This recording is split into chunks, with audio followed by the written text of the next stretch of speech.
What it means is you had one group in the legislature, a virtual minority in terms of the thought process, that happened to be in control of one particular chamber.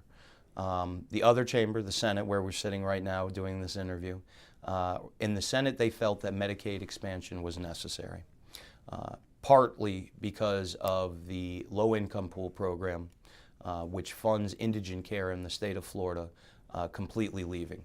It'll be done in the next year or so. We'll no longer be drawing down nearly $1 billion a year. We as citizens in the state of Florida are paying our federal taxes.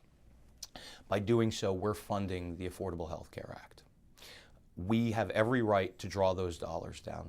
When we started this whole thing, when the policy of denial and playing up to a fringe element within a particular political spectrum, once we started doing that, that's when we started walking hand in hand to the altar of fringe politics. Because there's I believe there's over now 800,000 people without health care, without access to health care in the state of Florida, completely uninsured. If we would have taken those federal dollars and drawn them down, we would have given those folks the right to do that. But rather than do that, the Florida House decided that they were going to play to the fringe element of their party, because we saw many members of the Republican Party, both in the Senate and in private business, come out and say this would be a boon for us, this would be a good thing.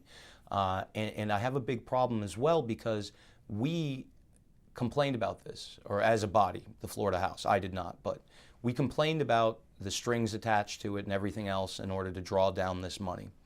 The strings were that we were going to get everybody insured at the end of the day. That was the major string. All the dire predictions that were happening when this bill first passed through Congress, none of them have really come to fruition. There have been some problems, but every program the size of this that you roll out that quickly is going to have problems. So we all knew that was going to happen. But as the years have gone by, we've seen everything smooth out. There hasn't been this turn to socialism. There hasn't been this dramatic shift in the way healthcare is performed in the United States. There have been glitches without question, and I feel horrible for those. But we knew that was going to happen. Personally, I think it should have been rolled out a little slower, but I'm not with the White House, so they roll things out the way they want to roll them out. I thought it should have been done in steps. That being said, that wasn't the path that we took. But at the end of the day, we decided that we were going to let 800,000 people not have any health care whatsoever, simply because polling in a particular primary said it was a good idea. And I have a big problem with that. The number when we started was $51 billion that we were going to be able to draw down, and that number decreases every month, every year that goes by, and the amount of money that we can. Now, please understand, that's money that we've already paid in. We're cutting our nose off to spite our face in this particular instance. It makes absolutely no sense. And this year, heading into this year's budget, there's no funding for the indigent care. It's about to go away. This is it. This is the last year. Dropped 40% from last year to this year, over $1 billion to $600 million this year. It's a huge drop. And next year it's going to drop to nearly nothing, and the year after that it'll be gone forever.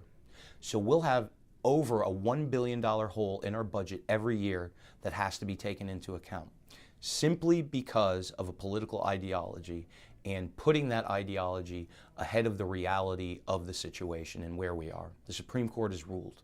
We know that this is legal and this isn't going anywhere. And if it were, I don't see how anyone could have any glee about tens of millions of Americans no longer having health care.